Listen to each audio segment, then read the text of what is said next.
नमस्कार. अनेकांना वाटतं की नेटवर्किंग म्हणजे काहीतरी खूप किचकट प्रकरण आहे, पण तसं अजिबात नाहीये. आज आपण काय करणार आहोत तर नेटवर्किंगमधल्या 4 अगदी महत्त्वाच्या गोष्टी समजून घेणार आहोत आणि तेही एकदम सोप्या आपल्या रोजच्या उदाहरणांमधून. चला तर मग सुरू करूया. अगदी बरोबर. यात आपण घर, हॉटेल आणि पाण्याच्या पाईपसारख्या आपल्या ओळखीच्याच गोष्टी वापरणार आहोत. त्यामुळे बघा, हे शिकणं इतकं सोपं आणि इंटरेस्टिंग होईल ना, की सगळं कायम लक्षात राहील. चला, एका इंटरेस्टिंग प्रश्नाने सुरुवात करूया. कधी विचार केलाय की आपलं घर आणि हे अफाट पसरलेलं इंटरनेट यांच्यात काहीतरी साम्य असू शकतं का? हाच प्रश्न आपल्याला नेटवर्किंगच्या पहिल्या आणि सगळ्यात बेसिक कॉन्सेप्टकडे घेऊन जाणार आहे. तर पहिली संकल्पना आहे नेटवर्क. आता नेटवर्क म्हणजे काय? हे अगदी आपल्या घरातल्या कुटुंबासारखंच आहे. कसं? घरातली सगळीजण एकमेकांशी कनेक्टेड असतात, बोलत असतात, बरोबर? जसं आपल्या घरातले लोक एकमेकांशी बोलतात ना, अगदी तसंच. नेटवर्कमुळे आपला मोबाईल, लॅपटॉप, अगदी प्रिंटरसुद्धा, ही सगळी डिव्हाइसेस एकमेकांशी बोलू शकतात. आणि याच कनेक्शनमुळे तर आपण मोबाईलवरून थेट प्रिंटरला प्रिंट पाठवू शकतो. किती सोपं होतं सगळं. म्हणजे एकदम सोप्या भाषेत सांगायचं तर नेटवर्क म्हणजे काय तर एकमेकांशी जोडलेल्या डिव्हाइसेसचं एक जाळं. आणि हे इतकं महत्त्वाचं काय? कारण याच जाळ्यामुळे ही सगळी उपकरणं एकमेकांना माहिती पाठवू शकतात, घेऊ शकतात आणि एकत्र मिळून काम करू शकतात. बरं, आता एक गोष्ट लक्षात घ्या की सगळी नेटवर्क्स काही सारखी नसतात. काही अगदी सगळ्यांसाठी खुली असतात, तर काही फक्त ठराविक लोकांसाठीच. हे समजून घेण्यासाठी ना आपण पब्लिक आणि प्रायव्हेट जागांमधला फरक लक्षात घेऊया, म्हणजे लगेच कळेल. सर्वात आधी येतं इंटरनेट. इंटरनेट म्हणजे काय? तर समजा एक मोठं ग्लोबल खेळाचं मैदान आहे, जे सगळ्यांसाठी खुलं आहे. कोणीही तिथे येऊ शकतं. आपण जे यूट्यूब बघतो, गुगलवर सर्च करतो, हे सगळं काही याच पब्लिक नेटवर्कमुळे शक्य आहे. याच्या अगदी उलट आहे इंट्रानेट. इंट्रानेट म्हणजे समजा एखाद्या कंपनीचं प्रायव्हेट ऑफिस. ते पूर्णपणे खाजगी असतं आणि फक्त त्या कंपनीत काम करणाऱ्या कर्मचाऱ्यांसाठीच मर्यादित असतं. बाहेरची कोणतीही व्यक्ती तिथे जाऊ शकत नाही. आणि मग या दोन्हींच्या मध्ये येतं एक्स्ट्रानेट. आता हे काय आहे? समजा एका कंपनीला त्यांच्या काही पार्टनर्सना किंवा विक्रेत्यांना थोडीफार माहिती द्यायची आहे, पण सगळी नाही. तेव्हा एक्स्ट्रानेट वापरलं जातं. म्हणजे आतल्या लोकांसोबत काही निवडक बाहेरच्या लोकांना लिमिटेड आणि कंट्रोल केलेला ॲक्सेस दिला जातो. ओके, तर एकदम पटकन रिव्हिजन करूया. इंटरनेट सगळ्यांसाठी ओपन. इंट्रानेट फक्त आणि फक्त कंपनीच्या आतल्या लोकांसाठी. आणि एक्स्ट्रानेट आतले लोक प्लस काही निवडक बाहेरचे लोक.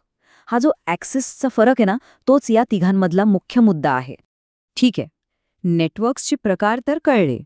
पण हे नेटवर्क्स एकमेकांशी बोलतात कसे? म्हणजे त्यांच्यात कम्युनिकेशन कसं होतं? हे समजून घेण्यासाठी आपण एक मस्त उदाहरण घेऊया, हॉटेलचं. चला, इमॅजिन करा की आपण एका हॉटेलमध्ये बसलो आहोत. आपण काय करतो? वेटरला जेवणाची ऑर्डर देतो.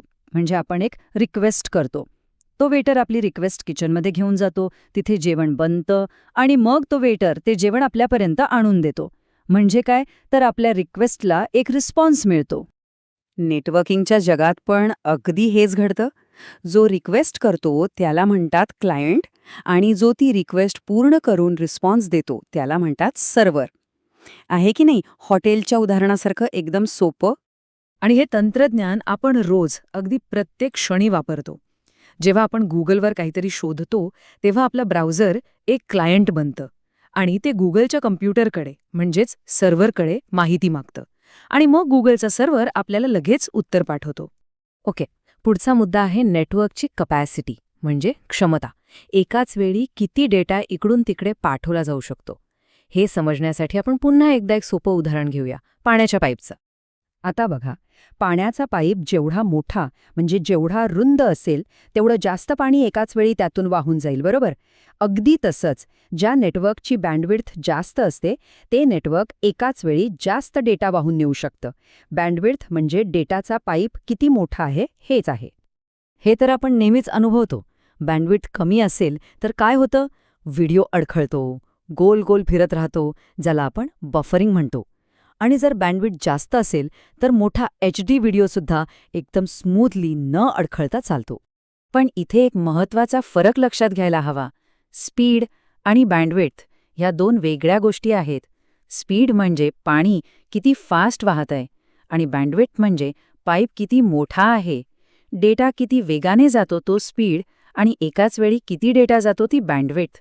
चांगल्या अनुभवासाठी दोन्ही गोष्टी महत्त्वाच्या आहेत. चला तर मग आत्तापर्यंत आपण ज्या 4 महत्त्वाच्या संकल्पना शिकलो त्या सगळ्यांवर एकदम पटकन एक नजर टाकूया. एक क्विक रिकॅप. हे लक्षात ठेवायला अगदी सोपं आहे. 1. नेटवर्क म्हणजे डिव्हाइसेसचं जाळं. 2. इंटरनेट, इंट्रानेट, एक्स्ट्रानेट हे ठरवतात की ॲक्सेस कोणाला आहे. 3. क्लायंट म्हणजे जो मागतो आणि सर्व्हर म्हणजे जो देतो. आणि 4. बँडविड्थ म्हणजे आपला डेटाचा पाईप किती मोठा आहे. झालं. बस, आता आपण इंटरनेटची मूलभूत भाषा शिकला आहात आणि ही गोष्ट आपल्याला डिजिटल जगात नक्कीच अधिक सक्षम बनवते. पण थांबा, जाता जाता एक प्रश्न. विचार करा, जर आपला ब्राउझर एक क्लायंट आहे, तर या इंटरनेटच्या महासागरातल्या अब्जावधी सर्व्हर्सपैकी त्याला बरोबर हव्या असलेल्या सर्व्हरचा पत्ता, ॲड्रेस कसा काय सापडत असेल? इंटरेस्टिंग प्रश्न आहे नाही का? याचं उत्तर आपण पुढच्या वेळेस नक्की शोधू. तोपर्यंत विचार करत रहा.